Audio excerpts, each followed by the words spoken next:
We are live. Still working the kinks out, folks. Nathan Baird from Unity Star. Sam King from the Journal and Courier. Purdue just finished off a 34-17 victory. More to the point, finished off the post-game press conferences after a 34-17 victory over Southern Illinois. Boy, it didn't look good after a couple drives, but then much like in game one, Purdue took control of the game and maintained control of the game pretty much from that point on.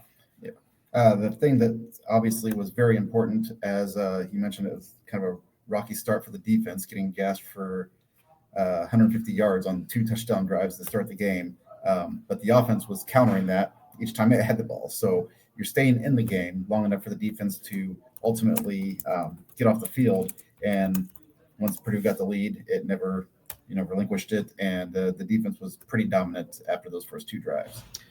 Yeah, there's a couple different places we can go with this, but I think that we'll get to Devin Mockabee in a minute. Let's talk about defense, because that was really the thing that stood out as maybe what was going to be potentially the storyline of the night. I mean, Southern Illinois did what it wanted on those first couple of drives, and you saw too many things. And I know Barry Odom wants this separation from last season, but he has to, as we talked about last week, you got to separate in performance, not just in words and names.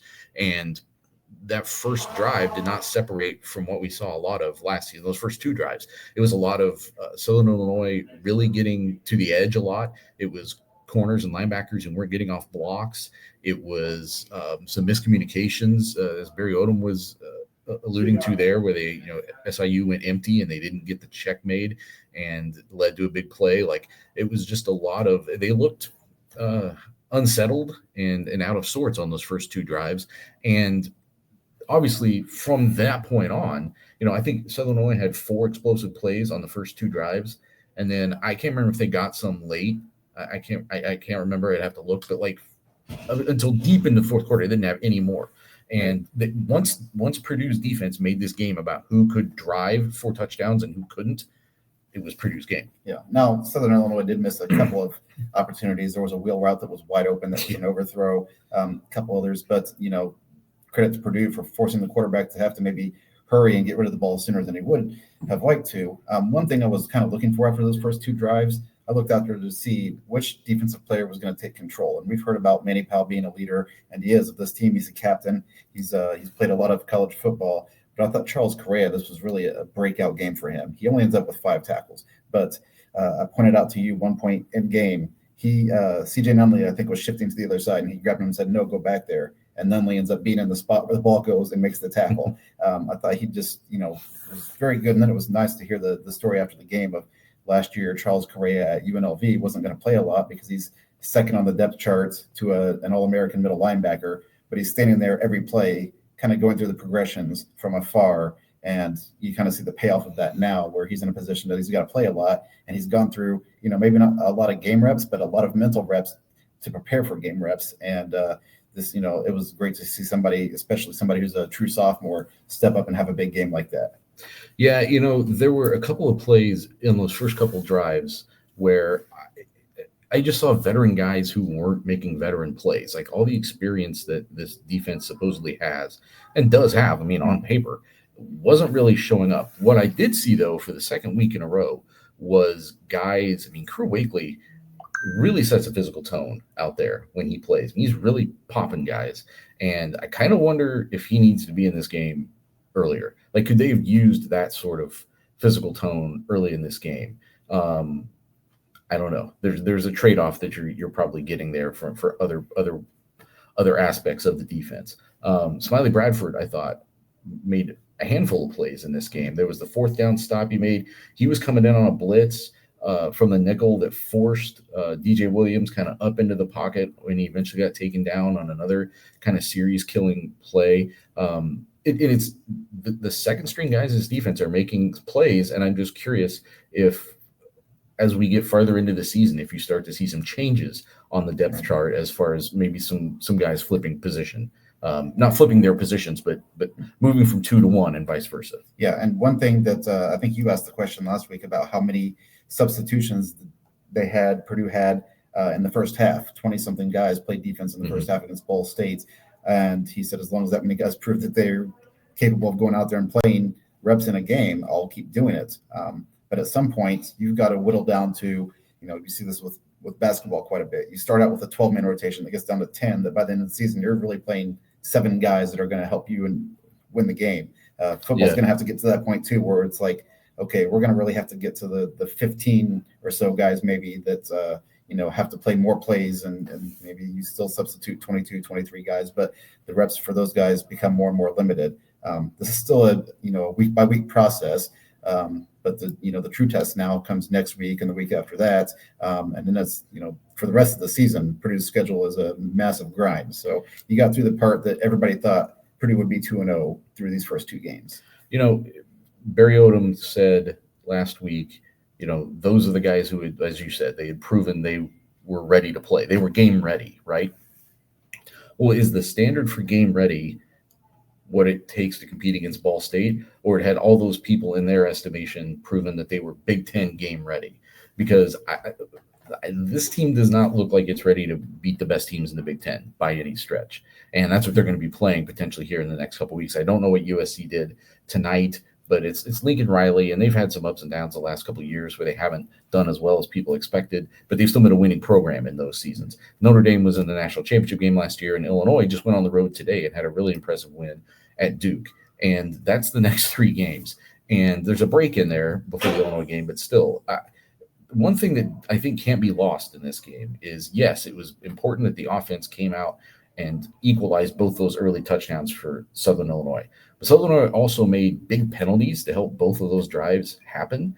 And I don't know where this game would have been if that hadn't happened. If Purdue doesn't maybe get some help to get those touchdowns early on, and now they're playing from behind more, I think this game changes a little bit. And I thought an important play in this game was Jesse Watson, who is like the smallest dude on the roster, catches a 4th down pass from Ryan Brown, gets drilled, but hangs onto the ball, converts the 4th down. They only get a field goal out of that, but from that point on, they're up 17-14. And I thought now that defense with a lead could settle into things and start being the defense that we saw for the rest of this game. Yeah, and that was kind of a proof that every guy on the roster matters, or every guy on the field matters, because Jesse Watson's not a name we've talked about a lot.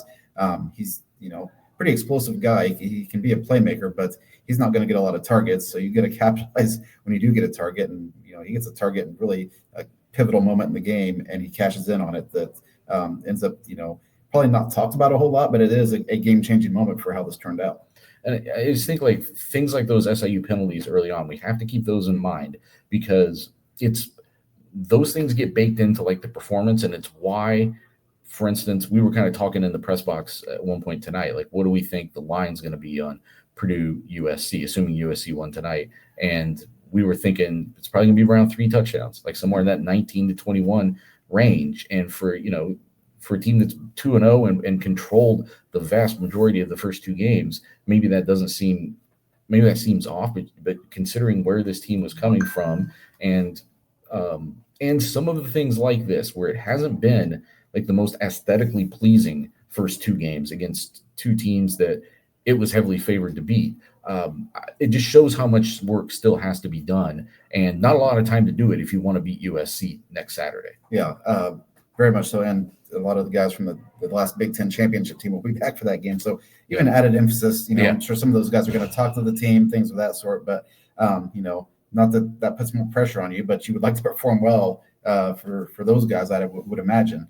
On the flip side of things, we can talk about the defense giving up 132 yards total after 150 yards on the first 2 drives. Really hunkered down there. But I thought, we talked on Boilers Extra earlier this week, I said I really wanted to see this offensive line show that it can, impose its will a little bit. And Purdue rushed 50 times, I think, the team, 32 times along by Devin Mockbee, went for over 200 yards rushing. That's kind of what I thought Purdue might be against Ball State, and then Ball State just played the run. So naturally, Purdue threw the ball a lot. But good to see Purdue kind of be punch in the mouth. A lot of the runs weren't, breaking 20-yard runs. It was more like hitting a gun off your back and getting 4 yards and kind of moving slowly and methodically. It's your senior running back who climb up the career rushing chart, 100-yard game, a couple of touchdowns, and use him in a variety of ways. Got a couple of passes as well. I thought that was a nice step. I think Southern will be a better team than Baltimore. So, definitely. Yeah, we took a step in the right direction, going from the team that's in the MAC, the lower level MAC, one of the top teams in FCS, to now you're going to be playing a Big Ten team that's probably picked up somewhere in the middle of the pack, but clearly talented, some big time players on USC's roster. Well, in this quarterback, and there's still a lot out there about however much to go play power conference teams in the offseason and chose to come back. He's got another year of eligibility, so we'll see where he's playing next year. But we were all, I thought, impressed, especially early on with DJ Williams. And we talked coming into this game early in the week with Mike Scherer, very open about the problems of facing a mobile quarterback. And I thought you saw that tonight. And he only rushed for 19 net yards because he lost so much on sacks. 45 he actually gained. But still, it was more the threat of him running that I thought caused this defense problems early than what he was actually doing with his legs. That's an adjustment they're going to have to make. They're going to have to be better prepared for that the next time they see it, because as good as we thought he was, there's a long line of really good quarterbacks in the Big Ten right now. Like, I think 12 of the 18 teams in the Big Ten started quarterback with either a 5-star or a 4-star that roughly like top 200 or better. Like, that's what the Big Ten is now. Like, it's a quarterback league now. It didn't used to be, but it is now, and they're going to have to be better prepared. And I thought they would be, frankly. Like, they were already talking about it. They saw a mobile quarterback last week, although one who couldn't hurt them in the air the way DJ Williams could. And more importantly, they went through all the preseason camp seeing 4 different mobile quarterbacks. And it seemed tonight really shaken up really. But they obviously made the adjustment. It's just that you have to get it based on the Big Ten standard. You put that performance into the game against the teams that left in the schedule. They're not going to give you the opportunity to march right back down and equalize the score that way. Yeah, and Gary been hired in December. He said pretty much it's just getting drilled into our heads now. We've got to be better tomorrow than we are today. We've got to be better next week than we were this week. And that's the approach that you take. And, I do think a lot, but there's got to be a more significant improvement, I think, now moving forward, because you can't go out and give up 2 scoring drives to start the game and just hope to bail you out to win that game long enough for the defense to come around. But all told, this is the team that will win next year. It's completely different. So being 2-0, it's kind of hard to do too much right now. I mean, you doubled last year in games, right? And it's already been made, first time since the Purdue coach started 2-0. Now most of them can get in Southern Illinois out of the gate. A lot of them had to play a Big Ten, Notre Dame, or both in their first games. So, but still, compared to what they used to play, they used to play like schools, all sorts of stuff. So O'Donnell beat Washington DePaul. Yeah, Division III. Right, but frankly, there's a story up on NBC.com and NBCOnline.com, right? I assume the kind of details what it was like games in 1916 and before, and there's some interesting names on that list. Some other things before we wrap up here, there's a bunch of little things that happen in this game that I think matter. Like Ahmad Brandt making 2 catches for 30 yards, but again, like start of the game, he and Ryan Brown just had that connection, touchdown, equalized the game after the 7-0 start, and then I think George Burr in the second half the way he did. He ends 48 yards, needs to do receiving yards. Like, they need him. He's a different athlete than what they have at tight end from some of these other guys, and they're going to need him a bigger presence than he's been able to be so far. And I think it's been fine that they have sort of brought him along because they want him to be that presence. But he's the kind of guy that presence can make a difference in a game against some of the teams that they're going to be playing the rest of the way. I put this on X during the game. George Burhan is Purdue's receiver tonight, and the fact that he's even playing right now is, impressive because we were there when he snapped his leg in practice last year, and there was no way at the time that, and he was really he was probably the player that was brand up to that point. There was no way he was going to come back next year, and he played some. He got 1 target overthrown, and I think there was a penalty on it for an eligible for downfield in it. Break situation, but he proved he's a big part of it tonight. And he's a guy that can progressively become more involved in the offense. That's a weapon that we talked about USC and Notre Dame in a few weeks. If he can get to the point where he's a reliable weapon, I think that Purdue have a chance to stay in the games, and then it just comes down to kind of who makes plays in the second half. One of the things that didn't really sit that well with me was those personal fouls late in the game. If you had a chance to put this game away, and Southern Illinois had not done any offensively for a couple of hours of real time at that point.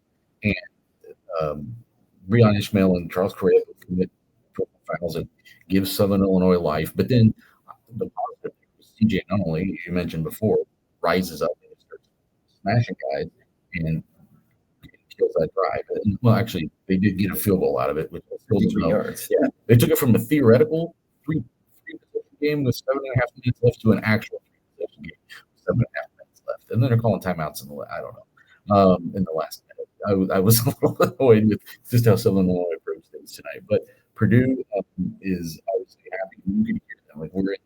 And you didn't hear it a lot last season, obviously, but we're sitting in there waiting for Baird to come in. The players of the team have just gotten back in to their locker room apparently, and all kind of go up from whatever they were saying to each other after the game. And I think we said this before the season: get these 2 wins.